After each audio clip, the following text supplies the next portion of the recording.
नमस्कार, मी उर्मिला कपडे डिझाईनमध्ये तुमचं सर्वांचं खूप खूप मनापासून स्वागत आहे. तर बघा इथं मी सामान आणलेलं आहे, जे ब्लाऊजला आणि साडीला फॉल लागते ते मी सामान घेऊन आलेले आहे. तर बघू शकता तुम्ही मी काही फॉल आणलेले आहे आणि काही अस्तर आणलेले आहे आणि नॉट आणि थोडीशी एक बंडल लेस आणलेली आहे. तर बघू शकता. आता आपण हे सगळं पहिले काढून घेऊया खाली.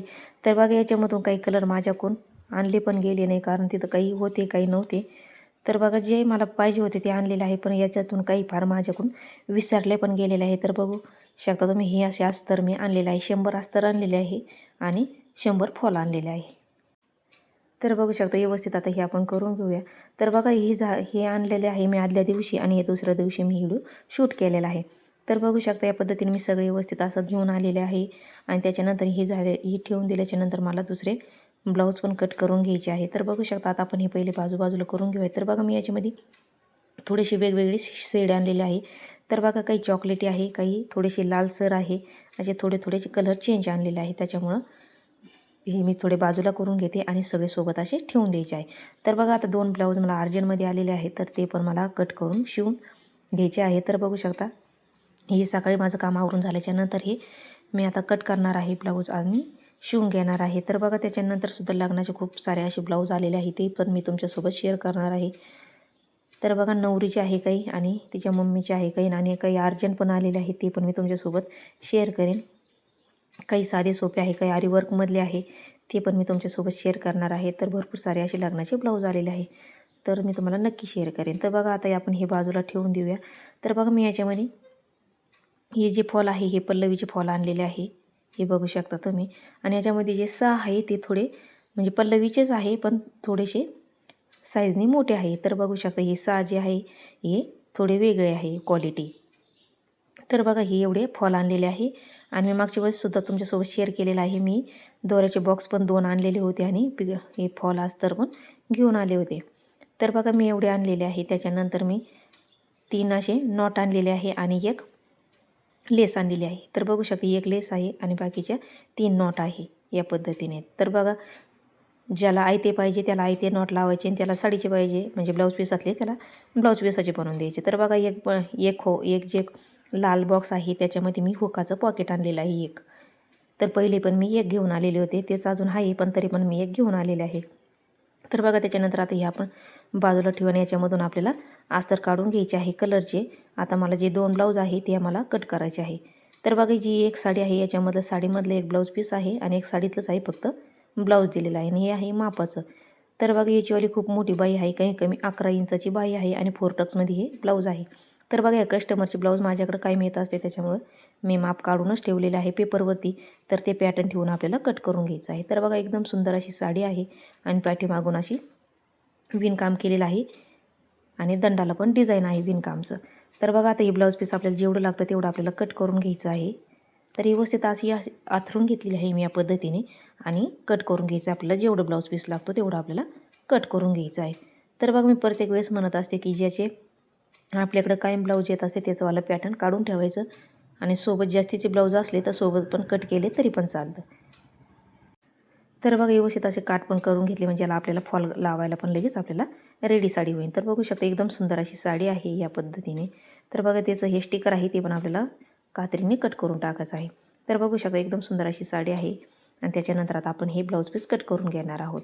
याच्यावाले अस्तर वगैरे पण काढून घ्यायचे आहे आणि जे दुसरे एक आहे त्याचं पण अस्तर काढून घ्यायचं आहे. तर बघा याच्यावाले अस्तर काढून घेऊन आता हे ब्लाऊज पीस आपण सोबत कट करणार आहोत. दोन्ही एकाच मापाचे आहे म्हणून आपण हे सोबतच कट करणार आहोत.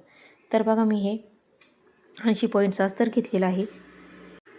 तर बघा 80 पॉईंटचं अस्तर आहे. तर बघा आता आपण हे एक वर असे ठेवून घेऊ आणि याला पिना पण घेऊया. आपण याला कट करायच्या वेळेस इकडे तिकडे सरकलं नाही पाहिजे. व्यवस्थित आता आपल्याला हे असं करून घ्यायचं आहे किंवा तुम्ही इस्त्री पण करून घेऊ शकता, पण मी हातानेच. तर बघा व्यवस्थित असं आपल्याला आथरून घ्यायचं आहे. व्यवस्थित बंद बाजू आपल्या डाव्या साईडने ठेवायची आहे आणि या पद्धतीने व्यवस्थित करून घेतल्याच्यानंतर आता आपण पिना घेऊया म्हणजे जेव्हा आपण कापतो इकडे तिकडे सरकले नाही पाहिजे, कमी जास्त पॅटर्न व्हायला नको. त्याच्यामुळे मी खडू आणि पेन घेतलेलं आहे, पिना घेतलेला आहे. तर बघा व्यवस्थित आता हे करून घेतलेलं आहे, पॅटर्न पण घेतलेलं आहे. हे 4 टक्समध्येच आपल्याला कट करायचं आहे. तर बघा हे पॅटर्न माझ्याकडे पहिलेच होतं त्या कस्टमरचं, तर काढलं लगेच. आता आपल्याला हे पॅटर्न ठेवून घ्यायचं आहे बंद बाजूकून पाठीमागचा भाग आणि खडूने मार्किंग करून घ्यायची आहे. तर बघू आता आपण याच्यामध्ये आपलं हे पॅटर्न बसतं का, कारण बाई खूप मोठी आहे तर व्यवस्थित आपण याच्यामध्ये ॲडजस्ट करून बसवणार आहोत. थोडंफार जॉईंट येणार आहे, तो जॉईंट पण आपण जेव्हा शिवतो तेव्हा हे जॉईंट आपण देऊन घेऊया. तर बघा व्यवस्थित असे आता आपण हे ठेवून घेऊया. तर बघू शकता बघा, या चॅनलवरती मी खूप सुंदर अशा कटिंग टाकलेल्या आहे, त्या तुम्ही नक्की बघा. आणि मी लेहंग्याची कटिंग पण दाखवलेली आहे, ती पण बघा. लेहंग्यावरचं ब्लाऊज पण दाखवलेलं आहे, ते पण नक्की बघा. एकदम सोप्या पद्धतीत सांगितलेलं आहे. आणि याच्यावरती मी बाही डिझाईन पण टाकलेलं आहे आणि कटिंग पण टाकलेलं आहे. 4 टकची, बोट नेकची, 1 टकची पण एकदम सोप्या पद्धतीत सांगितलेलं आहे, ते पण तुम्ही नक्की बघा.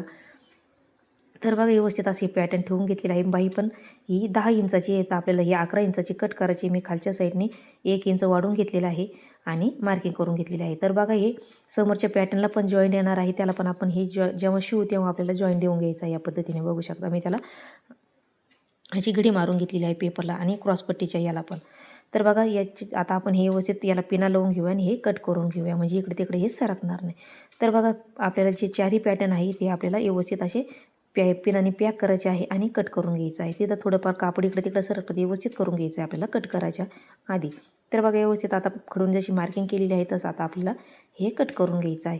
तर बघा व्यवस्थित असं हे कट करून घेऊया. तर बघा याच्यावरती मी हे पण दाखवलेलं आहे तुम्हाला की एका कस्टमरचे असेच आपल्याला ब्लाऊज कट करायचे आहे. म्हणजे प्रत्येक व्हिडिओमध्ये मी सांगितलेलंच आहे तुम्हाला की एकाच कस्टमरचे असले तर तुम्ही सोबत पण कट करून घेऊ शकता. तर बघा आता हे कट करून घेऊया. आणि हे कट करून झाल्याच्यानंतर आपल्याला हे पॅटर्न बाजूला करून घ्यायचे आहे, म्हणजे आपल्याला बाजूला आता हे काढून घ्यायचे. तर बघा क्रॉसपट्टीला जॉईंट येणार आहे.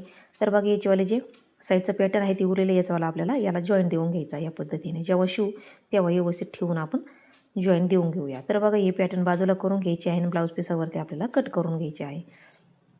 तर बघा जे पाठीमागचे भाग आहे त्याचावाला आपल्याला समोरचं जे पॅटर्न आहे त्याला जॉईंट द्यायला कामं येईल, गळाचं जे निघन त्याचंवालं. तर बघा हे जी पट्टी आहे आपल्या दंडाला येईन ती आपल्याला पहिले काढून घ्यायची आहे आणि मग जेव्हा आपण बाहीला जोडू तेव्हा आपल्याला हे जोडायचं आहे, म्हणजे काढलेलं. तर बघा बंद बाजू बंद साईडने ठेवायच्या व्यवस्थित. आता आपण हे पॅटर्न ठेवून घेऊया आणि अर्धा इंचाचं आपल्याला जास्तीचे कट करायचे आहे, म्हणजे शिवताना आपल्याला कमी पडायला नको त्याच्यामुळं. तर बघा व्यवस्थित आता हे पॅटर्न बसलेले आहे व्यवस्थित मोकळे. तर आता आपण हे थोडीशी अर्धा इंच आणि इथं हे जे आहे इथं जॉईंट येणार आहे, त्याच्यामुळे इथं जास्तीचं आपल्याला कट करायचं आहे, म्हणजे याला पण आपल्याला जॉईंट नको यायला. त्याच्यामुळे आपण आधीच जास्तीचं ब्लाऊज पीस कट करून घ्यायचं आहे समोरच्या पॅटर्नला. तर बघा त्याच्यानंतर इथं क्रॉसपट्टी आहे, या पद्धतीने आपल्याला अशी ठेवून घ्यायची आहे, ती पण आपल्याला लगेच कट करून घ्यायची आहे जास्तीची. तर बघा जास्तीचा अर्धा इंच पण आपल्याला कट करायचं आहे. तर बघा व्यवस्थित आता आपण हे पॅटर्न कट करून घेऊया. तर बघा व्यवस्थित कट करून घेतलेलं आहे मी. हे दुसऱ्या दिवशी शूट केलेलं आहे सामान आणल्याच्या नंतर.